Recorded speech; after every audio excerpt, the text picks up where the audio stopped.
안녕하세요. 팟캐스트 잘 팔리는 문학회 이번에도 돌아왔습니다. 폭염이 열흘째 계속되는 와중에도 우리는 굳이 부대껴 앉아서 소설 잡담하러 들어왔어요. 폭염은 우리를 점점 더 지치게 합니다.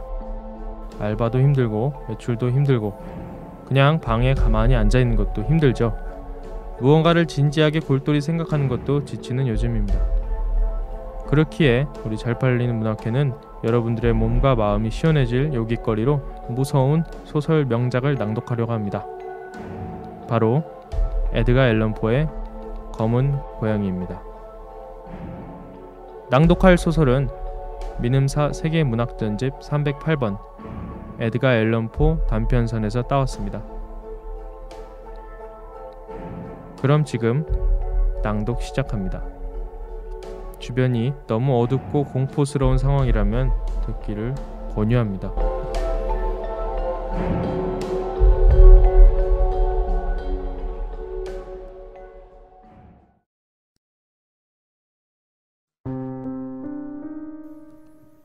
일. 플루토. 지금부터 내가 쓰는 얘기는 거짓이라고는 전혀 없는 사실이다. 그러나 내가 이 괴기스러운 이야기를 누군가가 그대로 믿어주기를 바라는 것은 아니다. 그런 걸 바라고 싶지도 않다. 사실 나 자신이 직접 보고 듣고도 믿기 어려운 일을 남들에게 믿어달라고 한다면 그것도 우스운 일이다. 이 글을 읽는 이들에겐 이것이 미치광이의 잠꼬대로 여겨질 것이다. 그러나 나는 지금 미친 것도 꿈을 꾸는 것도 아니다. 내일이면 나는 죽음을 맞이하게 된다. 그래서 오늘이 가기 전에 마음에 무거운 짐을 내려놓고 싶다. 어쨌든 나는 지금부터 내 가정에서 일어난 일련의 사건들을 있는 그대로 아무 설명도 덧붙이지 않고 세상 사람들에게 이야기하려는 것이다. 그 사건의 결과는 나를 공포에 빠뜨리고 범민을 안겨주었으며 끝내는 파멸로 몰아넣었다. 그러나 나는 그 시간에 대해 시시콜콜 설명하지는 않으련다. 내게는 공포감만을 안겨준 사건이었지만 많은 세상 사람들은 이 이야기를 그저 터무니없는 헛소리 정도로 여길지도 모르겠다. 그리고 탁월한 지성을 갖춘 사람이라면 나의 악몽조차도 평범하고 시시한 일로 간단하게 정리해버릴 수 있을 것이다. 나 같은 사람보다 훨씬 냉정하고 논리적이고 침착한 그 지성의 소유자는 내가 지금 두려움에 떨며 얽혀있는 이 사건 속에서도 하나의 분명한 인과관계를 찾아낼 수 있을 것이다. 그리하여 내가 겪은 이상한 경험도 극히 사소한 일상사의 하나로 만들 수 있게 되리라.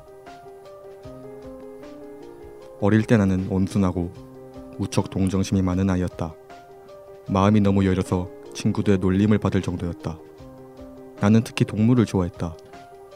부모님은 그런 내가 원하는 대로 여러 가지 애완동물을 사주셨다.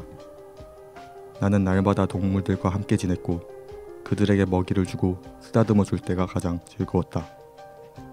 나의 이 성격적인 특성은 나이를 먹어가며 한층 강해졌다. 어른이 되었을 때에는 동물을 사랑하는 것만이 유일한 즐거움으로 느껴질 지경이었다. 충실하고 영리한 개를 사랑해본 사람이라면 내가 말하는 이런 기쁨이 얼마나 큰 것인지 구구하게 설명할 필요가 없을 것이다. 인간들의 우정과 신의가 얼마나 천박하고 경박한 것인지 몇 번씩 느껴본 사람이라면 동물의 사심없는 사랑, 이기심 없는 헌신 속에서 뭔가 가슴 뭉클한 것을 느낄 것이다. 나는 일찍 결혼했다. 다행스럽게도 아내 역시 나와 성품이 비슷했다. 내가 동물을 좋아하는 것을 보고 아내는 귀여운 애완동물을 여러 마리 구해왔다. 그래서 우리 집에는 작은 새, 금붕어, 영리한 개, 토끼, 조그만 원숭이, 그리고 한 무리의 고양이들이 우리 부부와 함께 살게 되었다. 그 가운데 특히 고양이는 몸집이 무척 큰 멋진 녀석으로 온몸이 새까맣고 놀랄만큼 영리했다. 이 고양이의 영리함을 화제에 올릴 때마다 아내는 검은 고양이는 모두 마녀의 화신이라는 옛날부터 전해 내려오는 말을 입에 올리곤 했다. 아내는 적지 않게 미신적인 요소가 있었던 것이다. 그러나 물론 아내가 정말 그렇게 생각하고 있었던 건 아니다. 나 또한 지금 그때 일이 우연히 떠올라서 이렇게 쓰고 있을 뿐이다. 지옥의 왕인 플루토, 그것이 그 고양이의 이름이었다. 플루토는 나의 귀여운 놀이동무였다. 먹이도 늘 내가 주었으며 집안 어디든지 내 뒤를 졸졸 따라다녔다. 외출할 때도 따라 나오려고 해서 그것을 말리는 것이 여간 힘들지 않았다. 우리의 우정은 여러 해 동안 이어졌다. 그러나 그동안 내 기질과 성격은 과거에 비해 너무나 변해버렸다. 털어놓기 부끄러운 일이지만 술을 포금하는 버릇 때문에 나는 과거의 흔적을 찾아볼 수 없을 만큼 달라져 가고 있었다. 나는 나날이 변덕이 심해져 화를 잘 내고 다른 사람의 기분 따위는 염두에도 두지 않게 되었다. 아내에게도 욕설을 퍼붓고 마침내는 폭력까지 휘두르기에 이르렀다. 귀여워하는 동물들도 내 성격이 변했다는 것을 느끼는 모양이었다. 나는 동물 돌보는 일을 게을리했다. 뿐만 아니라 나는 그들을 학대하기 시작했다. 그러나 아직 플루토에게는 그렇게 하지 않고 있었다. 토끼, 원숭이, 개들이 우연히 나를 보고 반가워하며 곁에 다가오면 나는 사정없이 그들을 괴롭혔다. 그러나 내 병은 사실 음주보다 더 심한 고질병이 또 어디 있으랴. 점점 악화됐다. 그리고 마침내 플루토까지. 이제는 늙어서 성격이 상당히 까다로워진 플루토까지 나의 고질병의 피해자가 되어야 했다. 어느 날 밤 나는 늘 다니던 선술집에서 만취가 되어 집에 돌아왔다. 그때 내 눈에는 플루토가 어쩐지 나를 피하는 것처럼 보였다. 나는 고양이를 붙잡았다. 그러자 그놈은 나의 난폭한 태도에 놀란 듯 내 손목에 가벼운 상처를 내고 말았다. 순간 나는 악귀와도 같은 분노에 사로잡혔다. 나는 내 자신을 잊어버렸다. 나의 순수한 영혼은 단숨에 내 몸을 빠져나가 버리고 술에 절어 일그러진 사악한 증오가 온몸을 전율로 떨게 했다. 나는 조끼 주머니에서 조그만 칼을 꺼냈다. 그리고 고양이의 목을 움켜잡고 한쪽 눈을 태연히 도려냈다. 이 잔인하고 소름 끼친 행동을 쓰고 있노라니 지금도 얼굴이 붉어지고 화끈대며 몸이 떨려온다. 다음날 아침 어느 정도 술에서 깨어나자 나는 이성을 되찾았다. 그리고 내가 저지른 죄악에 대해 공포와 해안이 뒤섞인 기분을 맛보았다. 그러나 그건 역시 결국은 미약하고 일시적인 기분에 지나지 않았다. 그 기분이 내 마음의 뿌리를 뒤흔들지는 못했던 것이다. 나는 여전히 폭음으로 지새면서 내 잔인한 행동에 대한 기억을 술 속에 완전히 파묻어버렸다. 한편 고양이는 조금씩 상처가 나아갔다. 도련의 눈에 뻥 뚫린 구멍은 보기에도 끔찍했다. 하지만 더 이상 아픔을 느끼지는 않는 듯 했다. 고양이는 전이나 마찬가지로 집안을 이리저리 돌아다녔다. 그러나 내가 가까이 가면 공포에 질려 재빨리 달아나 숨곤 했다. 고양이의 달라진 태도 때문에 나는 처음에 조금 슬픔을 느끼기도 했다. 그러나 이런 감정은 곧 분노로 바뀌었다. 그리고 그 분노는 추악한 증오심으로 이어져 마침내 구원받을 수 없는 파멸의 구렁텅이로 나를 몰아넣고야 말았다. 이러한 인간의 본성에 대해 철학은 아직 아무런 설명도 하지 못한다. 그러나 이런 본성이야말로 인간 마음에 깊숙이 숨어있는 원초적 충동의 하나일 것이다. 그 충동은 인간 성격을 형성하는 근원적 기능 또는 감정의 하나이다. 나는 내 영혼이 실제로 존재하는 것을 믿듯이 그러한 충동이 존재한다는 것을 의심하지 않는다. 해서는 안 된다는 것을 분명히 알면서도 어리석은 행위를 몇 번이고 되풀이하는 사람이 세상에는 얼마나 많은가. 오히려 그걸 잘 알기 때문에 우리는 그런 행동을 참지 못하는 것이 아닐까. 우리는 법을 어겨서는 안 된다는 분별력을 가지고 있으면서도 그렇기 때문에 오히려 그것을 어기고 싶은 욕구를 늘 갖고 있는 것이다. 다시 말해 이 추악한 감정이 나를 파멸로 이끌었다. 죄도 없는 동물을 계속 학대해서 결국 스스로를 파멸로까지 이르게 한 것은 이 헤아리기 어려운 영혼의 욕구였다. 자신을 나무라며 자신의 본성을 학대하고 죄악이 죄악을 낳는 악순환이 이어지게 된다. 어느 날 아침 나는 태연하게 고양이의 목에 밧줄을 걸어 나뭇가지에 매달았다. 볼에는 눈물이 흐르고 가슴은 비통한 해안으로 쓰렸다. 하지만 그러면서도 나는 고양이의 목을 매단 것이다. 내가 가슴 아파한 것은 그 고양이가 나를 사랑하고 있다는 것을 알고 있기 때문이었다. 고양이는 나의 분노를 일으킬 만한 일도 하진 않았다. 그래서 나의 행동이 죄를 짓는 일이라는 것을 나는 잘 알고 있었다. 결국 내 불멸의 영혼은 만일 그런 게 있다면 신의 무한한 자비로도 구해낼 수 없는 깊은 심연 속에 빠지게 되리라. 그걸 잘 알고 있었기 때문에 나는 가슴이 아팠다. 2. 공포. 이 참혹한 짓을 한 그날 밤 나는 깊이 잠들어 있었다. 그러다가 나는 불이야 하는 소리에 눈을 떴다. 침대와 커튼이 불길에 휩싸이고 집안이 온통 불바다였다. 아내와 나는 하녀와 함께 가까스로 집을 빠져나왔다. 하지만 집은 완전히 타버렸다. 내 재산은 모조리 제거되었다. 그리고 그 뒤로 나는 절망에서 헤어나지 못했다.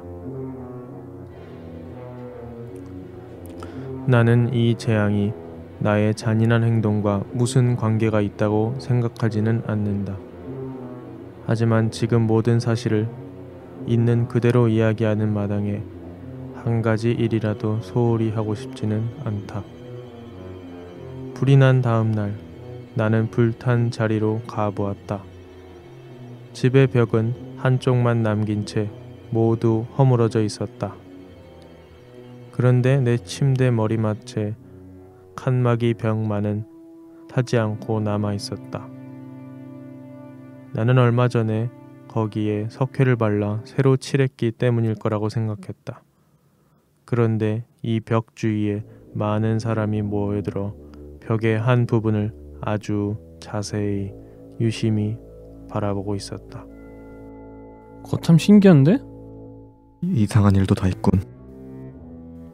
이런 소리에 이끌려 나는 벽 가까이 다가갔다. 가서 보니 흰 벽에 얕게 새긴 듯한 거대한 고양이의 모습이 나타나 있었다. 그 모습은 정말 놀라울 만큼 정확했다. 심지어 고양이 목에 밧줄이 감겨져 있는 모습까지 나타나 있었다. 이 요음을 그렇게 여길 수밖에 없었다. 을 흘끗 본 나의 놀라움과 공포는 엄청났다. 그러나 나는 가까스로 냉정을 되찾았다. 그 고양이의 목을 매단 곳은 우리 집 뜰이었다. 불이야 하는 소리에 사람들이 순식간에 뜰로 잔뜩 모여들었을 것이다. 그 가운데 한 사람이 잠든 나를 깨울 작정으로 고양이 시체를 나뭇가지에서 끄집어내려 열린 창문으로 내 방에 던져 넣은 것이리라. 그런데 다른 쪽 벽이 무너지는 바람에 고양이 시체는 새로 바른 벽에 붙어버린 것이다. 그래서 벽의 석회가 화염과 시체에서 뿜어져 나온 암모니아의 작용에 의해 이런 흉측한 모양을 만들어냈을 것이다. 여기까지 생각이 미치자 양심이야 어떻든 나의 이성은 어느 정도 상황을 납득할 수 있었다. 그러나 그 사실이 내게 강한 인상을 남긴 것만은 분명했다. 그 후 오랫동안 나는 그 고양이의 환영에서 벗어날 수가 없었다. 그러는 동안 내 마음에는 회환과는 다르지만 회환 비슷한 이상한 기분이 싹트기 시작했다. 그 고양이를 잃어버린 것이 섭섭한 생각이 들었던 것이다.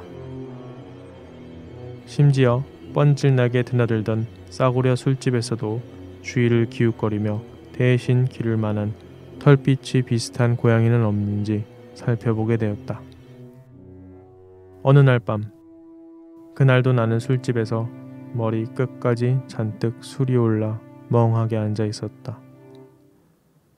그러다 나는 문득 그 방의 유일한 가구라고 할 만한 진이나 럼 술통 위에 무언가 검은 것이 웅크리고 있는 것을 깨달았다.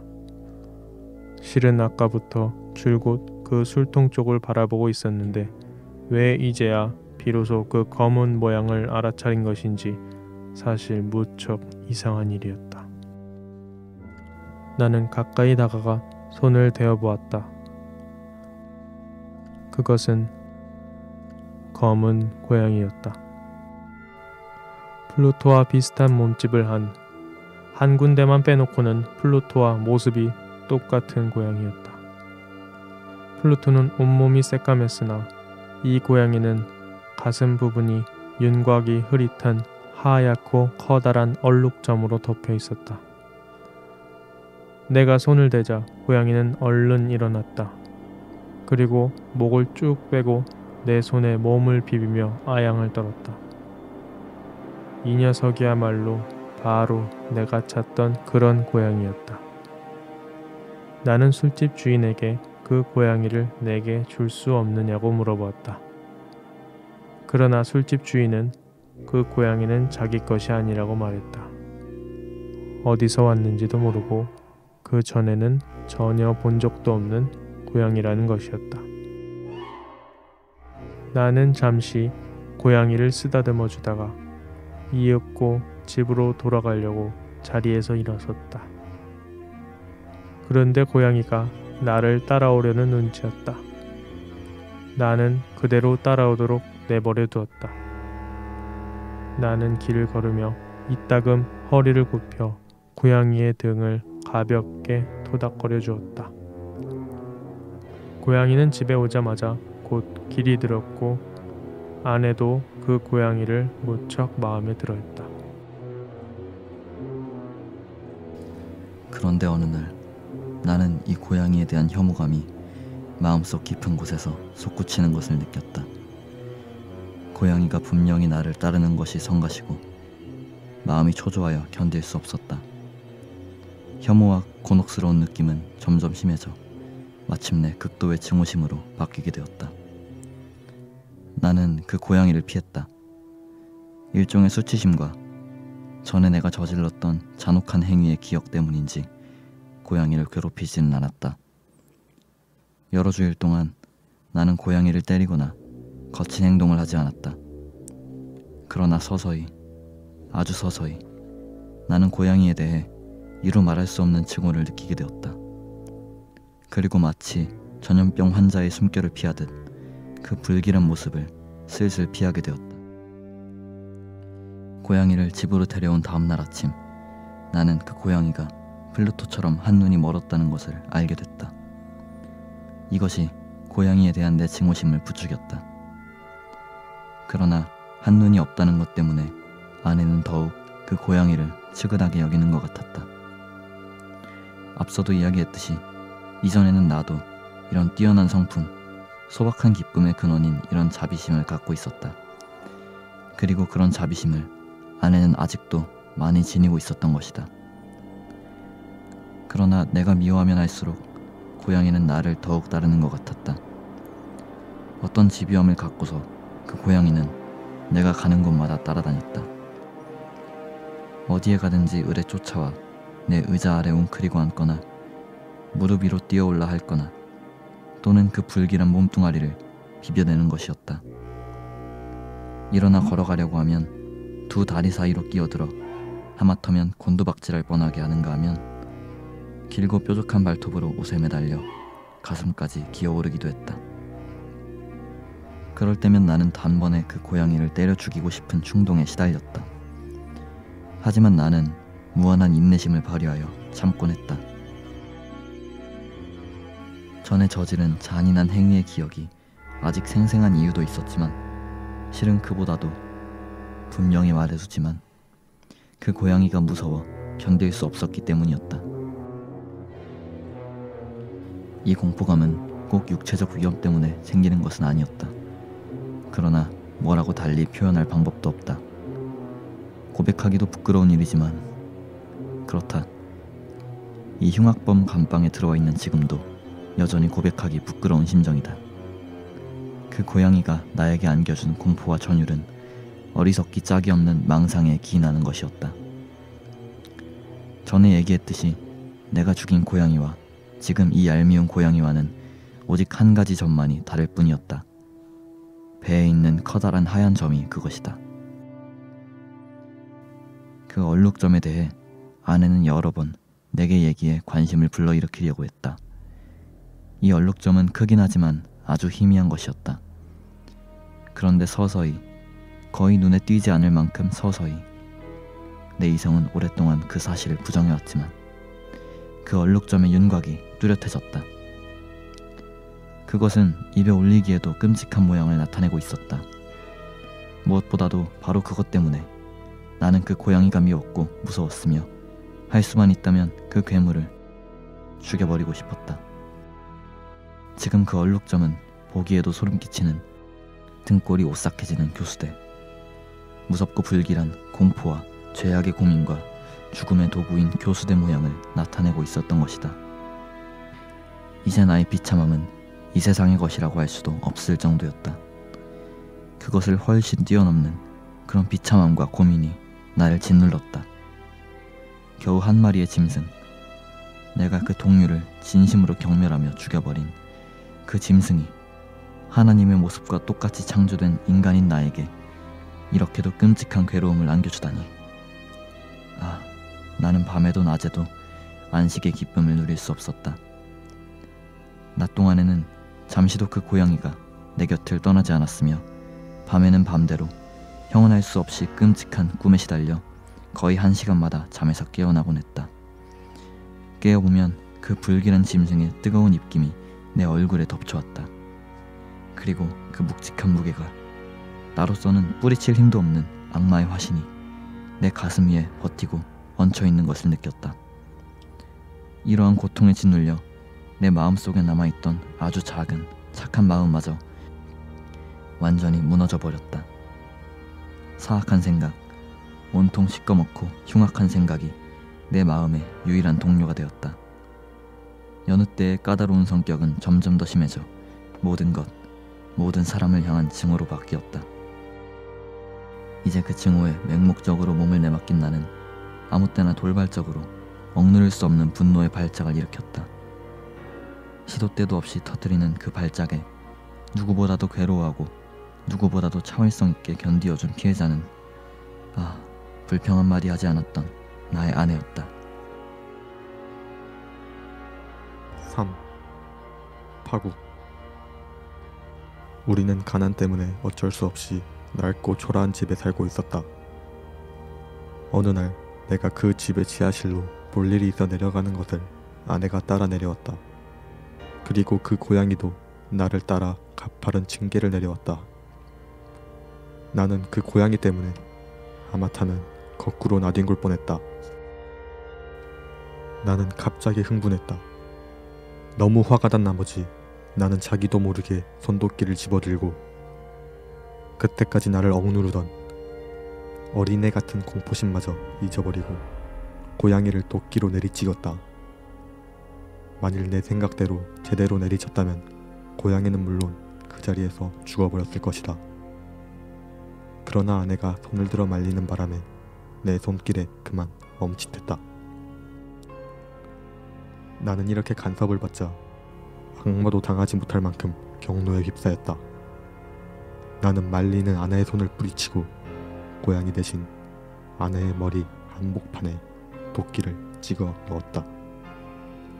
아내는 비명소리조차 지르지 못하고 그 자리에서 푹 쓰러졌다. 이 무서운 살인이 끝나자 나는 곧 신중하게 이 시체를 감출 방법을 찾기에 골몰했다. 하지만 낮이건 밤이건 이웃 사람 눈에 띄지 않게 시체를 밖으로 내가는 것은 도저히 불가능한 일이었다. 여러 가지 방법이 머리에 떠올랐다. 시체를 잘게 썰어 불에 태워버릴 생각도 했다. 지하실 바닥을 파내고 그곳에 시체를 파묻어버릴 생각도 했다. 아니면 그냥 뜰에, 우물에 던져버릴까? 그렇지 않으면 무슨 상품처럼 커다란 상자에 담고 그럴듯하게 포장하여 인부를 시켜 집에서 짊어지고 나가게 할 수는 없을까? 나는 여러 가지로 궁리해 보았다. 결국 나는 그 어느 것보다도 훌륭한 방법이 떠올랐다. 시체를 지하실 벽에 집어넣고 발라버리기로 한 것이다. 중세시대의 가톨릭 사제들이 자기들의 희생자를 벽 속에 넣고 발라버렸다는 기록도 있지 않은가. 마침 우리 집 지하실은 그런 목적에는 안성맞춤이었다. 벽을 아무렇게나 쌓아올린 채 최근에 배치를 슬쩍 한 번 했을 뿐 습기찬 공기 때문에 그것은 아직 굳지 않고 있었다. 더욱이 장식용 연통과 난로가 있던 벽 한쪽 튀어나온 부분을 메워 다른 곳과 똑같이 보이게 해놓았다. 그곳에 벽돌을 드러내고 시체를 집어넣은 다음 완전히 발라버리면 된다. 누가 보아도 의심하지 않을 것이다. 이건 너무 쉬운 일인 것이다. 과연 내 짐작대로였다. 나는 쇠 지렛대로 손쉽게 벽돌을 떼어내고 시체를 조심스럽게 안쪽 벽에 세워 버티어 놓았다. 그런 다음 별로 힘들이지 않고 원래대로 벽돌을 다시 쌓아 올렸다. 그리고 모르타르와 모래와 머리칼을 얻어 조심스럽게 석회를 반죽했다. 이렇게 종전과 조금도 다름없이 새로 쌓아 올린 벽돌 위에 석회를 골고루 발랐다. 일이 다 끝나자 나는 이제 다 마쳤다는 뿌듯한 만족감을 느꼈다. 벽은 조금도 손댄 것 같지 않았다. 나는 바닥에 떨어진 티끌 하나까지도 낱낱이 주웠다. 나는 위기양양하게 주위를 둘러보며 혼잣말을 했다. 자, 그래도 난 헛수고를 한 건 아니야. 다음에 할 일은 이 끔찍한 비극의 원인인 그놈의 고양이를 찾는 것이었다. 그리고 그 고양이를 찾으면 죽여버리는 것이다. 만일 그때 그 고양이가 내 눈에 띄기만 했다면 그 운명은 단번에 끝장이 났을 것이다. 그러나 이 교활한 짐승은 지난번에 내 분노와 사나운 태도에 겁을 먹었는지 내 앞에 얼씬도 하지 않았다. 그 불길한 고양이가 없어져서 내가 얼마나 홀가분하고 통쾌하고 안도감을 느꼈는지 도저히 글로 표현할 수가 없다. 사람들은 아마 상상할 수도 없을 것이다. 고양이는 그날 밤새도록 모습을 나타내지 않았고, 그래서 나는 고양이를 집으로 데리고 온 뒤 처음으로 하룻밤 내내 편히 잠들 수 있었다. 그렇다. 분명 살인을 했다는 죄악감이 내내 마음을 짓누르고 있는데도 나는 편안히 잠을 잘 수 있었다. 이틀이 지나고 사흘이 지나도 나를 괴롭히던 그놈의 고양이는 여전히 나타나지 않았다. 나는 다시 자유로운 몸이 되었다. 비로소 숨을 쉴 수 있게 된 것이다. 나에게 두려움을 안겨주던 그 괴물은 이 집에서 영원히 달아났다. 이제 두 번 다시 그 고양이를 볼 일이 없다. 이렇게 생각하자 나는 이루 말할 수 없을 만큼 행복했다. 나는 별로 내가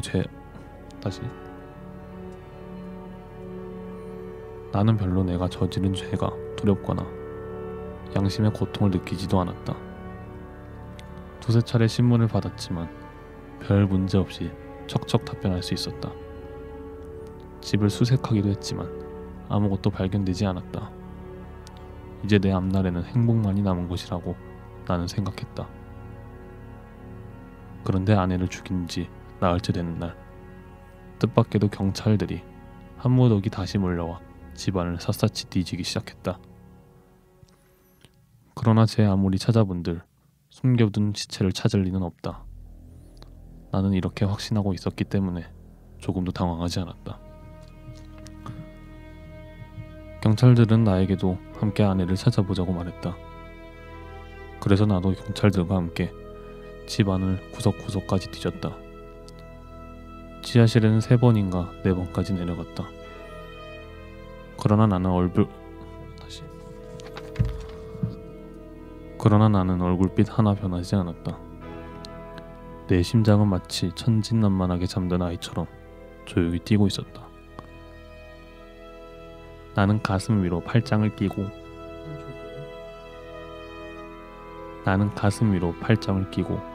지하실을 여유만만하게 돌아다녔다. 경찰들은 완전히 의심이 풀려 집을 떠나려 했다. 나는 기쁨으로 억누를 수 없었다. 나는 승리의 표적으로 한마디 하고 싶었다. 그렇게 해서 내 무죄를 그들에게 한층 더 확인해 두고 싶어 견딜 수 없었다. 나는 끝내 참지 못하고 층계를 올라가는 경찰들에게 말을 건넸다. 여러분, 의심이 풀려 무엇보다도 기쁩니다.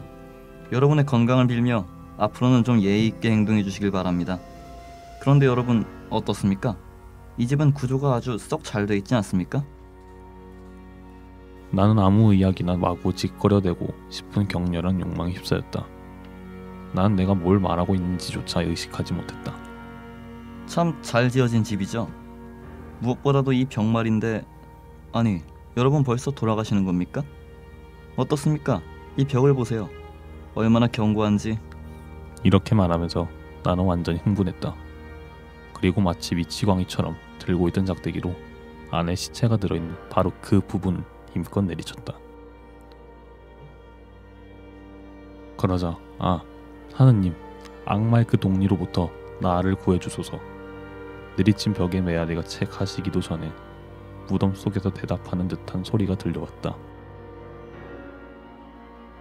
처음에는 어린아이의 울음소리처럼 진둘린 채 간간히 끊어지는 소리였다. 그런데 곧이어 그 소리는 도저히 사람의 소리라고는 믿을 수 없는 길고 높은 끊어지지 않는 아주 끔찍한 비명으로 바뀌었다. 그것은 지옥에 떨어진 죽은 자와 그 파멸에 기뻐 날뛰는 악마의 목구멍에서 동시에 흘러나오는 소리였다.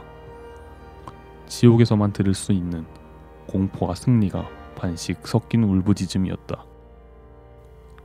나는 정신이 아득해지며 반대쪽 벽으로 쓰러질 듯 비틀거렸다. 층계 위 경찰들도 한동안 공포와 놀라움에 사로잡혀 우두커니 서 있었다. 그러나 다음 순간 대여섯 명이 달려들어 억센 팔로 벽을 무너뜨리기 시작했다. 벽은 곧 와르르 무너져 내렸다.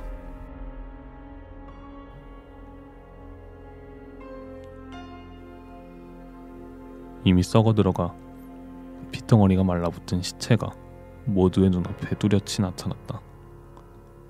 그리고 그 머리 위에는 시뻘건 잎을 찢어져라 벌리고 하나뿐인 눈을 커다랗게 부릅뜬 그 무서운 고양이가 앉아 있었다. 내가 살인을 하도록 감쪽같이 끌어들이고 지금은 그 비명소리를 질러 나를 교수대로 유인한 그 고양이 말이다. 나는 이 괴물을 구멍 속에 시체와 함께 넣고 그대로 발라버렸던 것이다.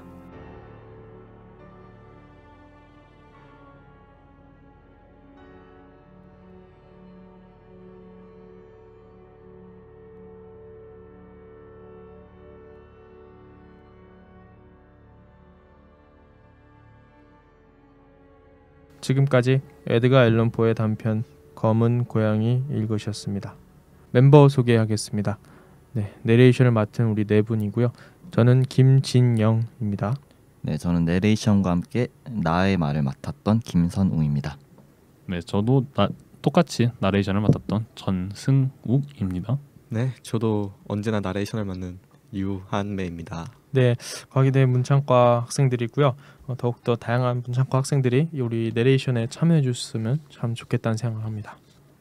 나름 호러 특집이라고 무시무시한 소설 들고 왔는데 다들 어떠셨나요? 나름 우리가 이제 무섭게 읽어보려고 한 건데 개인적으로 굉장히 취향에 맞는 소설이었고요. 그 주인공이 이제 아내를 내리칠 때 그 장면에서 이제 많은 생각도 들고 그렇죠. 거기서부터 제 취향에 맞다고 생각했습니다. 클라이막스가 돋는 부분이죠. 굉장히 좀 뭔가 옛날 소설, 솔직히 에드가 앨런 포는 1800년대 사람이거든요. 근데 이런 무서운 소설을 썼고 지금까지도 굉장히 꾸준히 읽히고 있는데 이 비결이 뭐라고 생각하세요? 어떻게 이런 옛날 고전 소설이 지금까지도 우리들의 어떤 공포심을 약간 자극할 수 있는지. 그 시대상의 변해도 어차피 에드가 앨런 포가 썼던 소설 속에서 사람들이란 존재들은 지금도 우리가 존재하는 것처럼 전혀 변하지 않은 속성을 가지고 있기 때문에 그런 공포감은 시대가 변해도 유지할 수 있다고 생각이 듭니다. 마치 이제 셰익스피어가 쓴 작품들이 불멸의 작품으로 남은 이유랑 똑같은 거죠. 네. 그렇죠. 이 소설 보면서 사실 샤이닝이라는 소설 있죠.